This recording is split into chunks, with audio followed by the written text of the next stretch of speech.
Hey guys, welcome back to the channel. So here's an update on my Dragonmaid deck. So I decided to go back and change the approach on the strategy. It's still kind of following the same as last time, only I made some drastic changes just to kind of give this deck some consistency and try to keep it as competitive as possible. Now, as y'all saw in the post, this will probably be the last time I'm gonna update Dragonmaids, at least just for a while. This deck's not gonna stay gone forever.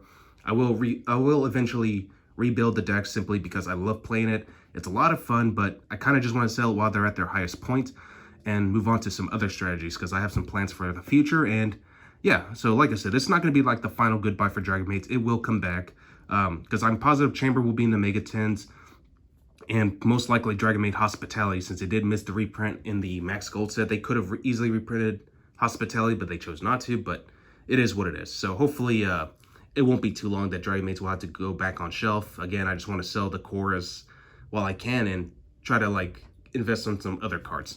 But anyway, that's not what we're going to talk about today. Today, you know, we're going to focus on the deck profile itself. And of course, I will give you guys a combo video to go with it. So starting off with the main deck, it's 40 cards.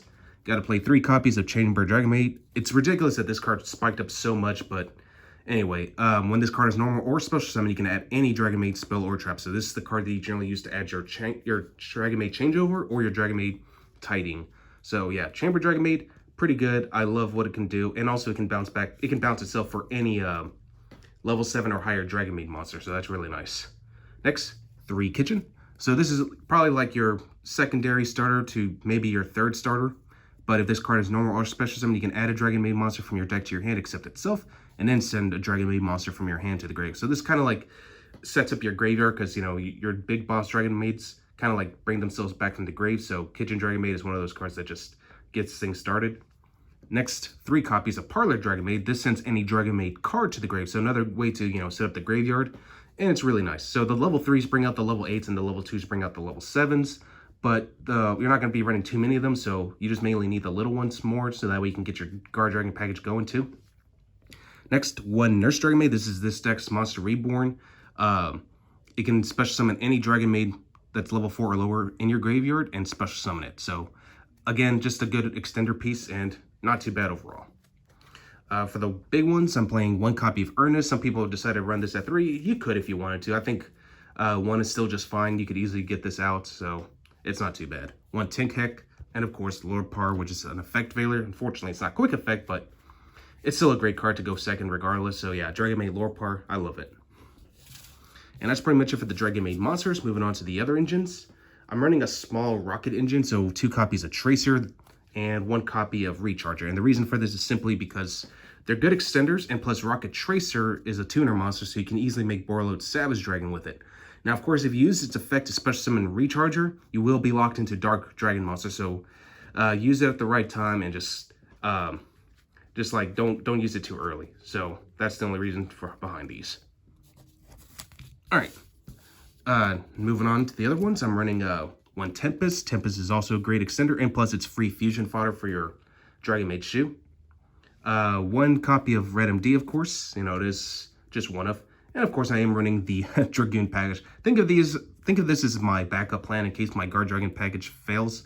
So Red Ice Dark Dragoon is still a great boss monster. I'm surprised it didn't get touched in the ban list, but you know, might as well take advantage of it, right? And of course, the only hand trap I'm running is 3 copies of Ash. I still feel like it's going to be one of the best hand traps next format, so don't underestimate it. All right, so moving on to spells. 3 copies of World Legacy Guard Dragon. I mean, there's really no explanation behind this. 3 Quick Launch, not once per turn, and also the fact that it gives you access to your rocket monsters. It's pretty nice. 3 copies of Dragonmaid Hospitality, another Monster Reborn effect. So yeah, Dragonmaid Hospitality is pretty broken. Sucks that this card is also really expensive, but hopefully it'll be in the Mega 10s as well. 2 Changeover. The reason behind this is it's free discard fodder for the next card, which is going to be Dragon Ravine, and plus it can bring itself back. So I felt like Changeover was correct. And of course, I'm running 1 Boot Sector launch. So in case if I open up with my rocket monsters and I can get into Striker Dragon gets me this, and then I can still use my rocket monsters at their full value, basically. And the only trap cards I'm running, 3 copies of Tiding. So this card is basically acts as a form of disruption, and it's also a Monster Reborn. So, and of course, Tiding, you can only use 1 of its effects once per turn and only once that turn. So just bear that in mind. All right, extra deck. 2 copies of House Dragonmaid. Pops any card so long as a Dragonmaid monster gets bounced back to your hand, and it's not once per turn.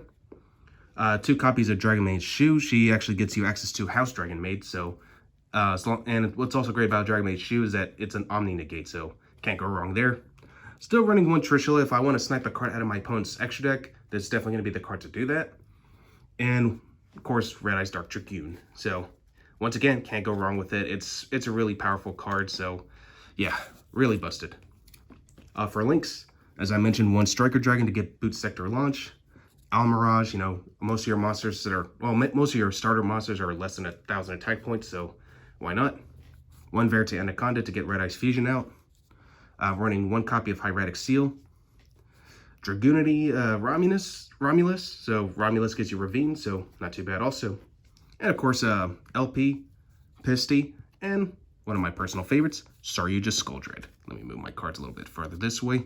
Skuldred fixes your hand, so that's kind of the reason behind that.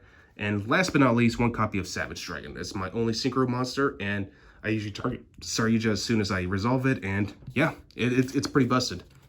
You get 4 negates and a power boost from it. As for the side deck, I had to kind of like re-innovate like what I felt like were the best ones. Since Eldritch did not get touched at all, I felt like Artifact Lancia is a great option. I'm also running the Cypherm gear package. You know, I feel like these are still pretty good right now. It's the only thing is like you don't want to brick with that driver, but it's great when it works, you know. 3 Forbidden Droplet. Droplet is really nuts. I'm glad I finally got my playset of it. So anyway, I've had 2 for the longest time, and I finally got my 3rd one just recently. 2 Cosmic Cyclone, and of course Harpy's Feather Duster, and another card that's really good against back row heavy strategies, 2 copies of Evenly Matched. And yeah, that's pretty much it. Well, hopefully you guys enjoyed this, and I will catch you guys on the combo video.